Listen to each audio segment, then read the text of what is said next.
Yon, magandang araw po sa inyong lahat mga tol. Ngayon po ay August.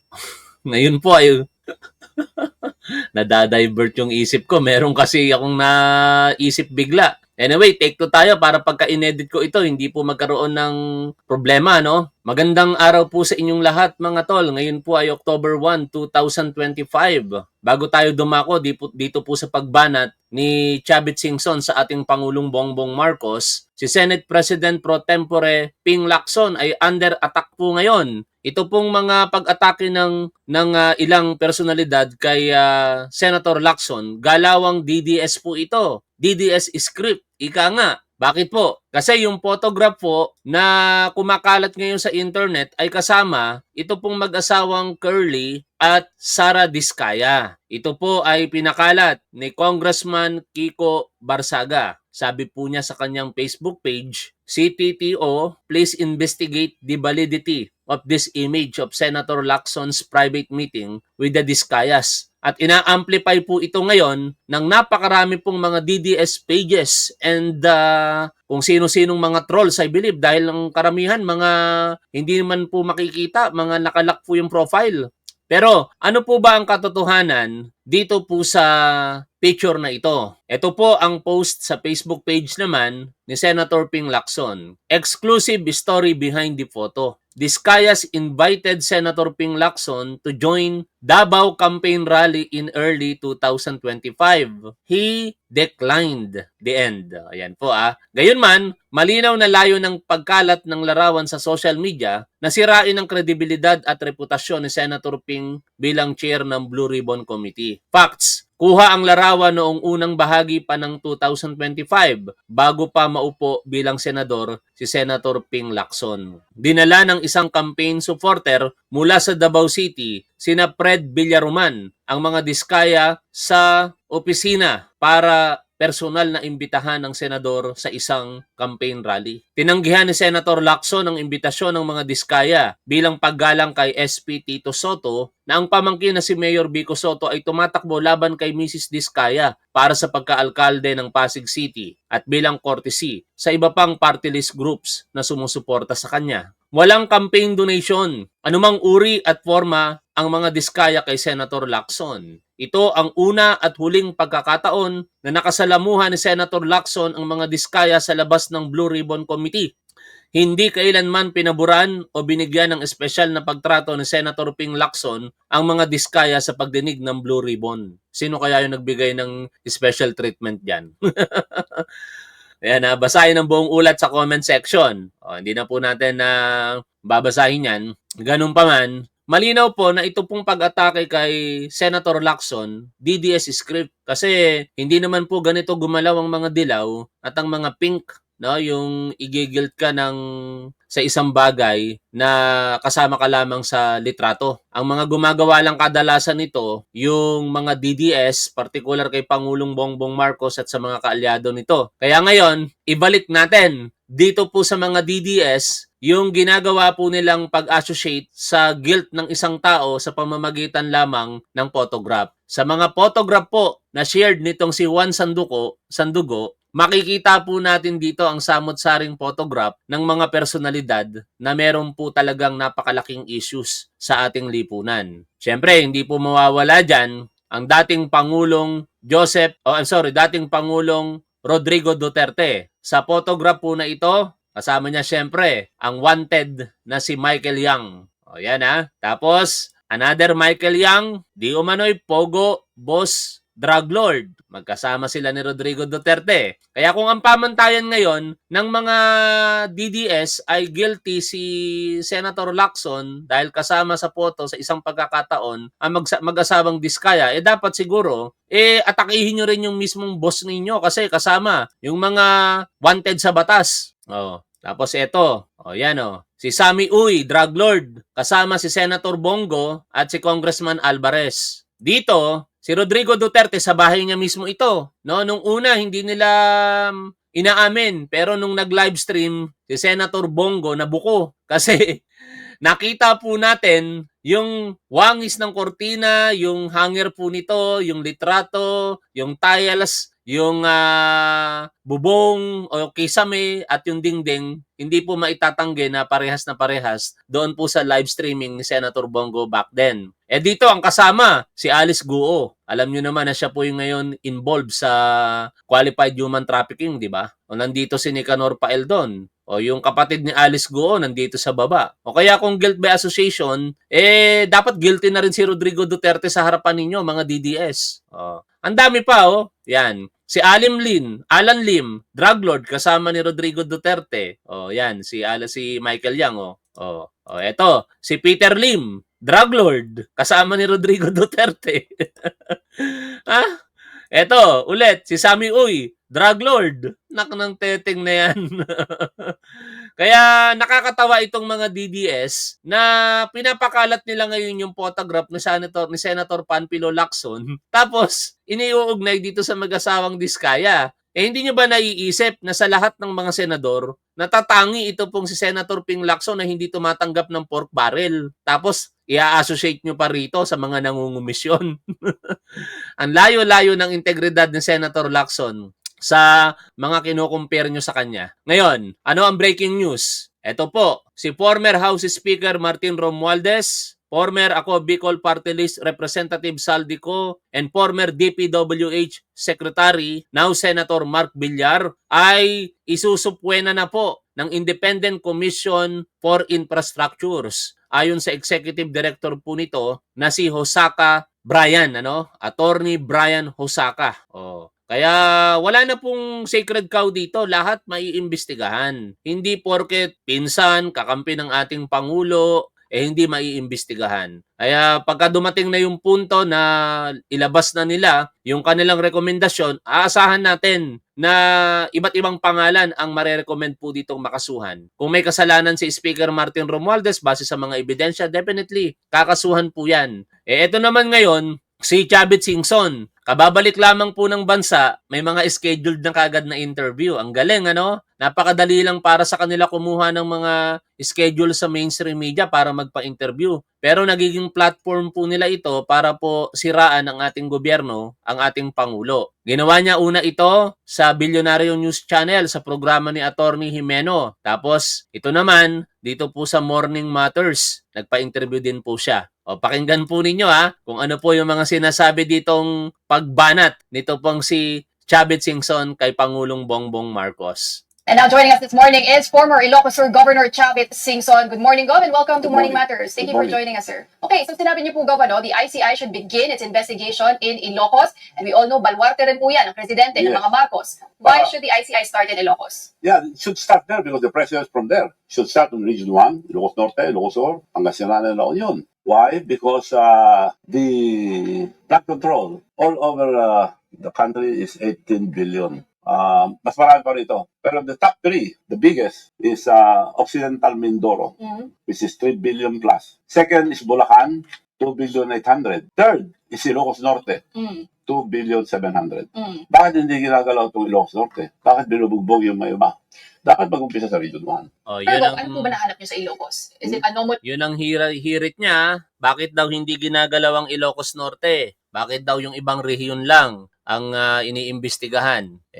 Ano nga ba? Sagot dyan. Ito ang dahilan niya. Kasi baluarte daw yan ni Pangulong Bongbong Marcos. Polos flood control projects? Ano ba yung... Well, according to them, marami lang hindi sira, saka wala yung mga iba, di makita. Up to now, may naghahanap doon. Because the Visayas have all over the country 421 projects. Correct. Nakakapagtaka yun dahil paborito nila itong, dalawa lang paborito sa Ilocos Norte. Maraming contractor pero dalawang paborito nila. Vizcaya and the mayor of Lawag City. Na-corner nila doon, dami. So, okay, but Gov, you also called out President Marcos to look into this. So, with this call to probe Ilocos and their flood control projects, are you saying may kinalaman po dito ang presidente? Kasi ang projects, hindi ang sinasabi ko lang, probinsya ng presidente yan, dapat alam niya. But what have you found so far? Nakita niyo po ba kung sino yung proponent? Meron ng iba na may mga pictures na dumating. Hindi ko, ayaw ko sabihin kung wala akong prueba. Okay. May mga pictures na dumating, mga sira-sira. Sa mga iba, di mahanap. So, the ICI should start from the province of the president para makita natin ng talagang wala silang alam yan. They should be transparent. Okay. Pero yung Discayas Go, you mentioned, di ba? Hmm. Yung they got billions worth of projects, kasama na rin ang Ilocos. Ano po ba? May link po ba ang Discayas sa mga Marcos? Because so far from the investigation sa Congress, Hindi ko sinasabi meron, pero sila paborito nila eh. So kung paborito mo yung tao, kilala mo. But of course, I don't know if there's a visit. Pero bakit marami silang project doon? Dalawa lang. Yung mayor, bago panalo, 6 billion ang nakuha niyang project doon sa Ilocos Norte. Okay, so what you're saying now, Go, is simulan muna nila yung investigations. Puntahan natin, GMA results, election results. Hanapin natin yung 2025, Ilocos Norte. Yan. Ilocos Norte, ang governor si Governor Cecilia Marcos at ang vice governor si Matthew Manotoc Marcos. Sa first district ng Ilocos Norte, ang congressman si Sandro Marcos at sa second district ay si Angelo Barba. Ang mga mayors, puntahan po natin. Hindi nakalagay dito, no? Paano ko ba hanapin 'yon, no? Kasi may pinagbibintangan siya na kontratista diyan Lawag City. Lawag City is tama, ano bang lugar 'yon? Hindi ko alam kung paano i-navigate ito Tingnan niya natin, Lawag. Tama ba spelling ng Lawag? Ito, Lawag, Ilocos Norte. Dapat yan. Ilang bayan meron sa Ilocos Norte? I'm sorry, hindi ko Lawag, yan. Tingnan niya natin kung Lawag. May A. Lawag. Yan. Ito, City of Lawag. Thank you. May A pala, kaya pala di ko makita. Si Alcid ang mayor ngayon na sinasabi nitong si Chavit Singson na nagtatamasa daw po ng mga kontrata. No, balikan natin yung kanyang interview. Patuloy natin pakinggan. Sariling In their own backyard. in their own backyard, correct? Yes. Okay. But, Para maniwala ng taong bayan. Kasi napansin ko, when I was in Rome, I just came from Rome, napansin ko, nilampasan nila Ilocos Norte. well, Go, Nilampasan. but to be fair, kasi inuuna naman po ang Bulacan dahil doon nga po nagsimula yung the whole controversy with the Bulacan Group of Contractors. Saka na rin yung Mindoro. Although I believe, kasama naman po sa iimbestigahan, nationwide, itong ang mga Nationwide, they should go first to Ilocos Norte lang. Unahin If na they po. go nationwide, Okay. Hindi naman po sekreto, Governor, that you supported President Marcos in his Yeah. presidential bid in 2022, but now you are openly criticizing him. yes. You know, in politics, what I can tell you in politics is there is no such friend, a permanent friend in politics. All are temporary allies. Dahil hindi ka napagbigyan, ganun ba yon? Kaya temporary allies lang. Tingnan mo, tingnan mo history lahat. Magkakasama, magkakalaban. That's politics. Ano po nangyari, Go? Well, marami. Insulto ako lahat, pero tao lang ako Nainsulto po kayo? Masaktan din. Bagong labas lang, hindi ako pinasin sa Japan. Alam na lahat yan. So, insulto yun, pero tinis ko. Hindi naman ako nagre-reklamo. 3 years ako nagantay. Marami. Pero yun nga ang ano nila ngayon, dinadivert nila sa mga ibang story. Focus tayo, mga taong bayan, dapat focus lang tayo sa flood control. Pero, ang flood control, isa lang yan. Kumbaga sa dragon, buntot lang yan. Wala pa yung katawan. Oo, kumbaga tip of the Tip of the iceberg. tip of the iceberg, Go. Yes. I wanted to ask you, Go, because nabanggit naman po ito sa press con nyo, that your family is also in the construction business. Yes, well, nakatagal na. Tara. Kaya nagtataka ka ako. Tatay niyo pa po. Yes, but national project and foreign funded project. Okay. But now, When I your was the daughter governor, is a foreign funded major project. shareholder of Satra. Your daughter. No, No, wala. wala. Okay. Divest namin lahat. Okay. You also said because itong Satrap construction, it cornered 2.7 billion pesos worth of DPW projects also in the last 9 years, Go. Diba? It 10 started in years, ang sinabi 10 years. Maliit yun kung 10 years. Oo. Pero, above board lahat. Bid. Nakipag-bid kami. Kung minsan talo nga kami. We will not want to corner. Sa nakaraang datos na shinare ko sa inyo, from 2016 to 2022, grabe talaga ang naging proyekto ng Satrap Company, no? Panahon ng Duterte administration. Pero panahon ng ating Pangulo, from 2022 to today, kumaunti. Kaya tingin ko, isa yun sa mga motivation nitong si Chavit Singson kung bakit siya ganito ngayon sa administrasyon. Baka hindi napapaboran. Ngayon, puntahan natin yung sumbong sa Pangulo.ph, no? Tapos ito ay Ilocos Norte. Kasi ang alegasyon niya, ang Ilocos Norte daw, mostly mga Discayas ang nakakuha daw po ng flood control projects dito. That's the reason why na ma-progreso Ilocos because hindi namin kinukort ng lahat. Mm-mm. We support the businessman. Mhm. Kung sino man nandun, sinusupport namin. So itong mga proyekto po ng SATRA, which I believe includes 2 flood control projects, Gov, sa Santa Catalina, pati sa San Ildefonso, are you willing to be audited? Yes. You can Unahin nila kung gusto say nila. na walang anumalyang Walang proyekto anomalya. ang inyong construction Yes. business. Okay. Noong umalis ako nasa Rome, binugbog ako ng mga trolls. Hmm. Mga attack dog. Isa daw dyan si Pebbles Talaquera. Eto, binugbog daw siya ng mga trolls. Kasi napaka-vocal ni Pebbles Talaquera dito kay Chavit Singson eh.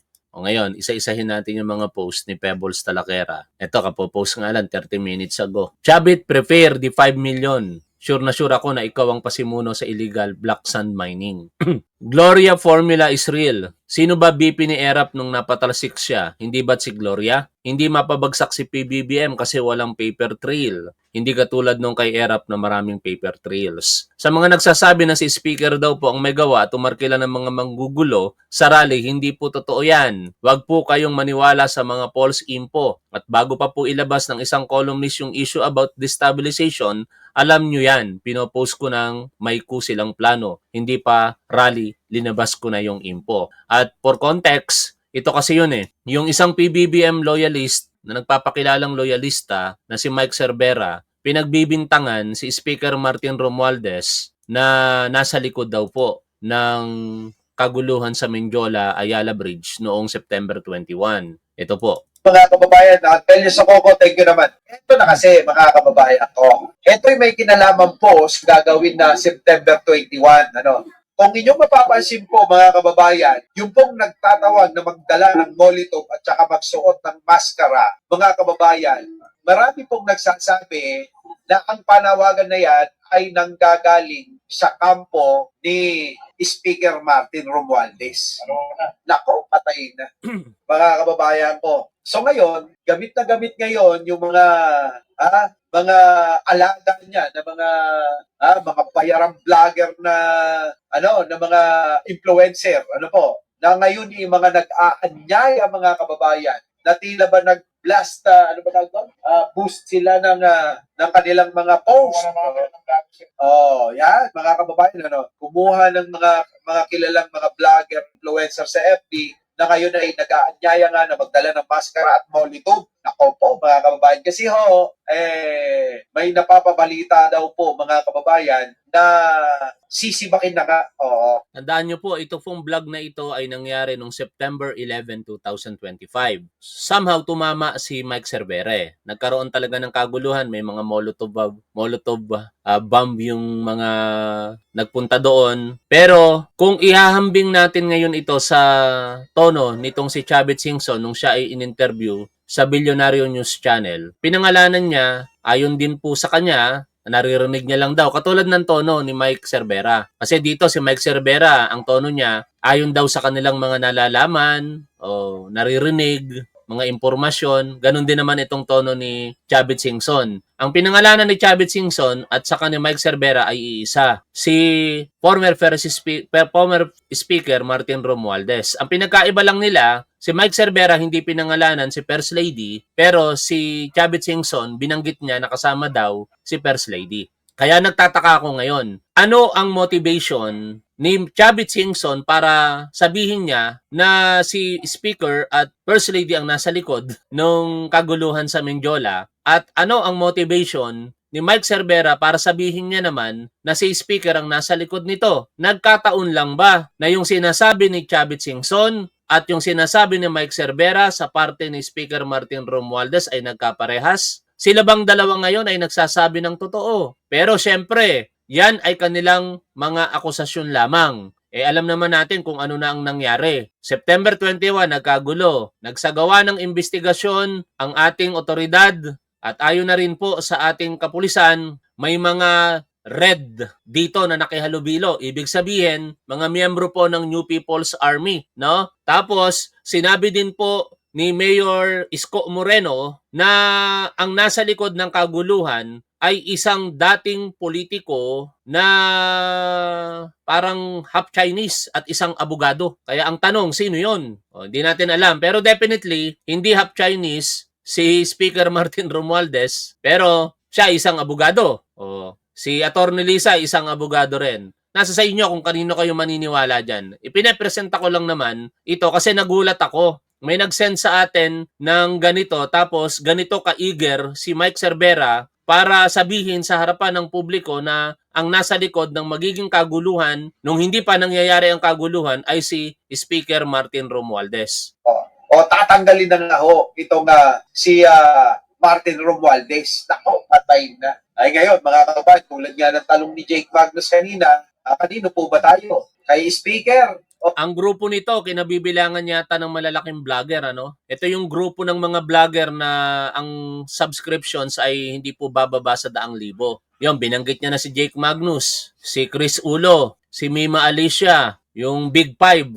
I do not know kung kompleto sila para dito. Pero kung matatandaan ninyo mga tol, ito yung grupo ng mga vlogger na mga may kaya sa buhay. Kasi sila lang naman yung vlogger na pumapasyal sa Japan, pumapasyal sa China, pumapasyal sa Thailand, pumasyal sa Boracay, ganun po sila kaluwag sa buhay. At mukhang malaki naman talaga kinikita nila sa YouTube, kaya siguro nila kayang gawin po yon, napapasyal-pasyal lamang, at the same time sumusuporta daw sa gobyerno pong ito. Tuloy po tayo sa pakikinig po dito. O kay PBBM, yun po. Ano po, mga kababayan, kayo, paki-comment naman.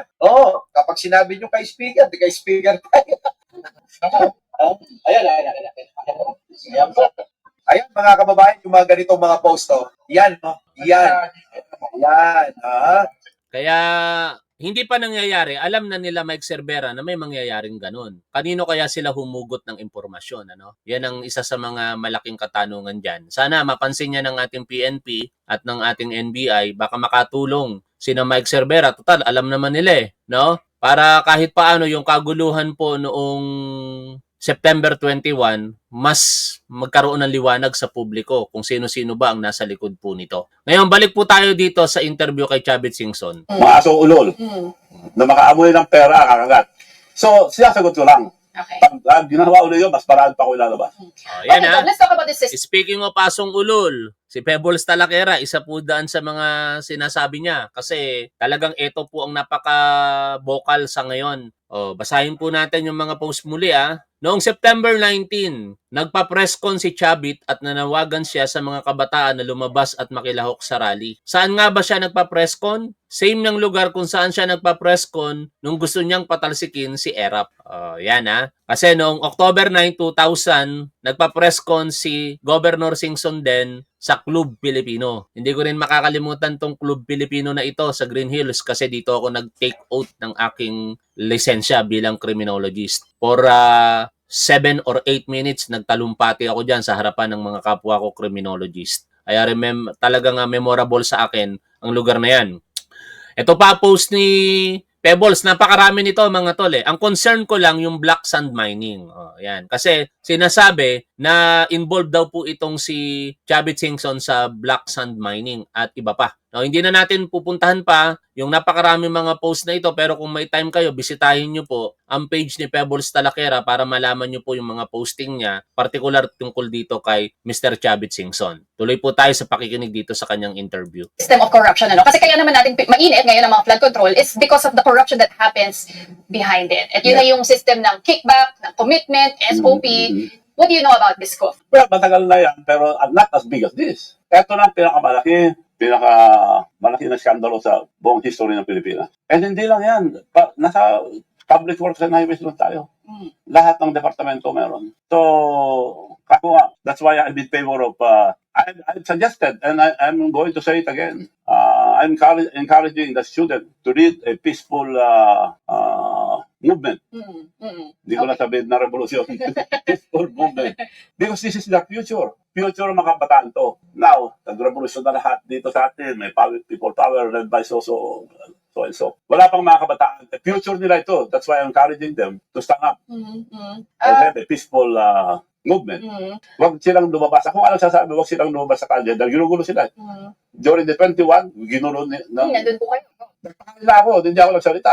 Basta lang ako, yung huling pinasyaran ko, nagpa-picture pa lahat. Pag uwi ko, ang hapon iba ng tao. Mga padala na yun na puro barko siguro, dahil kontra barkos ako eh. Nagbusin na ron. Okay lang. Hindi po totoo yon na puro Marcos, ano? Kasi kita naman po natin sa crowd ng mga dilaw at kakamping yung nandun. Sa People Power Monument po yun eh. Nandoon nga sila Richard Haydarian, yung iba pang mga personalidad, vlogger, Kristan, nag-participate sila doon. Basically, galawang dilaw at pink yun. Kaya walang hahalubilong mga Marcos sa loyalist doon. Ibig sabihin lamang, ang sumisigaw sa'yo, mga hindi loyalistang Marcos, hindi PBBM supporters, kung hindi ibang kulay. At yun yung perception nila sa iyo eh. Pero ninyo mga tol, kung marirecall ko pa, pero mahaba na hindi ko nalagyan ng...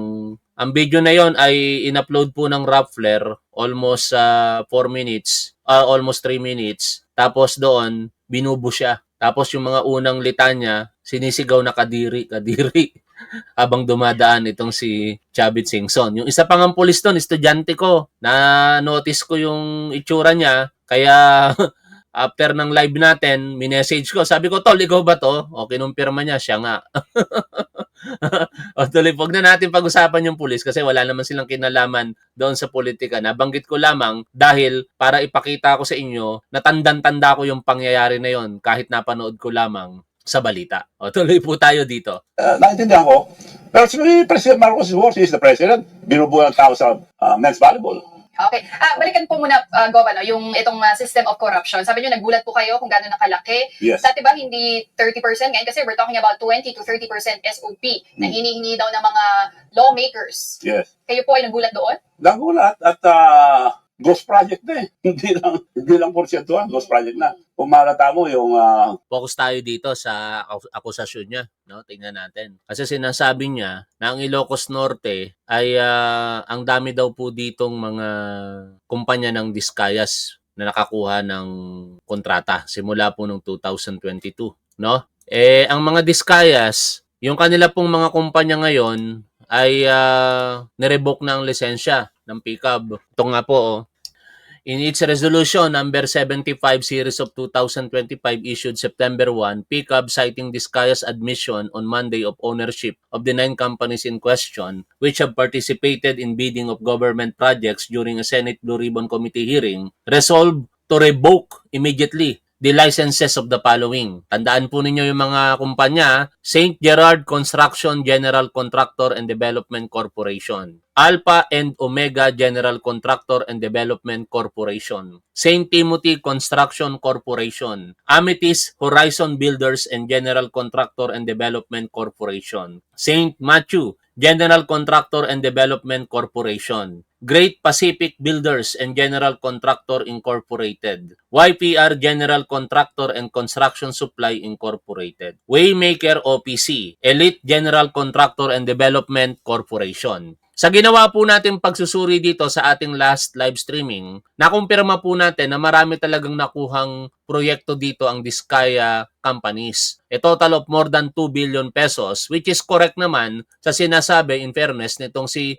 Chavit Singson. Pero syempre, ang tanong dyan, may ghost project ba doon? May substandard project ba doon? May mga nangumisyon ba sa mga proyekto na yon? At dapat malaman natin yan. Hindi natin dapat ipagsawalang bahala yung mga akusasyon din nitong si Chavit Singson dahil pera po natin ang pinag-uusapan dito regardless kung sino po sinusuportahan natin. Pero kung pupuntahan naman natin yung Ilocos Sur at dito, sinuri na rin po natin ito nung nakaraang live streaming. Ang nakuha lamang na kumpanya ng pag-aari ng mga Singson ay hindi po umabot ng 200 milyong piso. Ibig sabihin, mukhang ang nagiging motivation nitong si Chavit Singson ay parang hindi siya nabibigyan ng pabor sa kasalukuyang gobyerno. Which is, sa parte niya, masakit yon dahil sinasabi niya, tumulong siya. Sabi niya nga, at ang introduction pa nga sa kanya ni Atty. Jimeno, kingmaker siya eh. At sinabi niya na hindi magiging presidente si Pangulong Bongbong Marcos kung hindi dahil sa kanya. At may sakit daw na nakalimot si PBBM. Ininsulto pa daw siya. Kaya sa tingin natin, yun na yung malinaw na motivation. Yung mga nangyayari sa nakalipas po na mga taon, hindi na nangyayari sa ngayon. At baka maging target pa siya ng investigation, particular ng ICI. Bakit? Kasi meron pong Facebook page na Ilocos Sur Politics na binubulgar po yung mga infrastructures, particular gawa po ng Singson companies. O, katulad nito, no?